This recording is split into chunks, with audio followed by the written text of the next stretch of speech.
Genesis 3. Now the serpent was more subtle than any beast of the field which the Lord God had made. And he said unto the woman, Yea, hath God said, Ye shall not eat of every tree of the garden?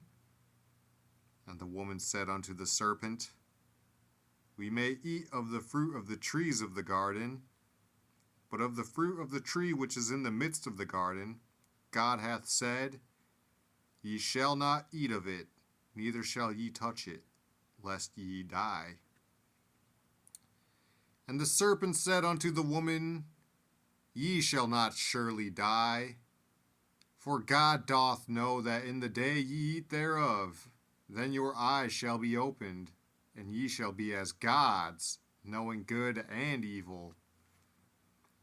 And when the woman saw that the tree was good for food, and that it was pleasant to the eyes, and a tree to be desired to make one wise, she took of the fruit thereof, and did eat, and gave also unto her husband with her, and he did eat.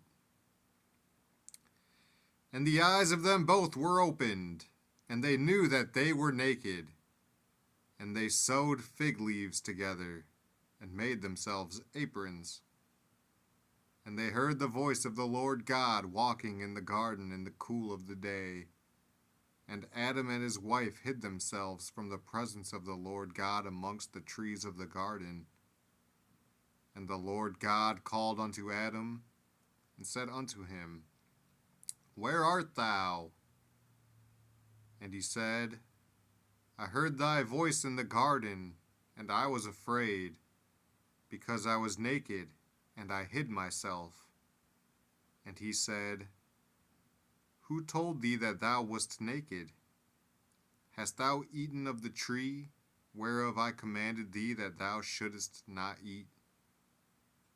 And the man said, The woman whom thou gavest to be with me, she gave me of the tree, and I did eat.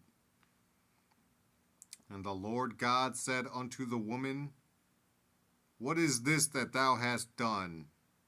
And the woman said, The serpent beguiled me, and I did eat.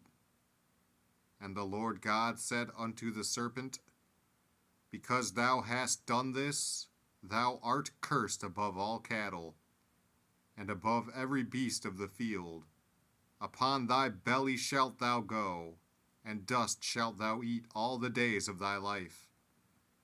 And I will put enmity between thee and the woman, and between thy seed and her seed. It shall bruise thy head, and thou shalt bruise his heel. Unto the woman he said, I will greatly multiply thy sorrow and thy conception. In sorrow thou shalt bring forth children, and thy desire shall be to thy husband, and he shall rule over thee. And unto Adam he said, Because thou hast hearkened unto the voice of thy wife, and hast eaten of the tree, of which I commanded thee, saying, Thou shalt not eat of it. Cursed is the ground for thy sake. In sorrow shalt thou eat of it all the days of thy life. Thorns also and thistles shall it bring forth to thee, and thou shalt eat the herb of the field. In the sweat of thy face shalt thou eat bread, till thou return unto the ground. For out of it wast thou taken, for dust thou art, and unto dust shalt thou return. And Adam called his wife's name Eve, because she was the mother of all living. Unto Adam also and to his wife did the Lord God make coats of skins, and clothed them. And the Lord God said, Behold, the man is become as one of us, to know good and evil. And now, lest he put forth his hand, and take also of the tree of life, and eat, and live forever. Therefore the Lord God sent him forth from the Garden of Eden, to till the ground from whence he was taken. So he drove out the man, and he placed at the east of the Garden of Eden cherubims, and a flaming sword which turned every way, to keep the way of the tree of life.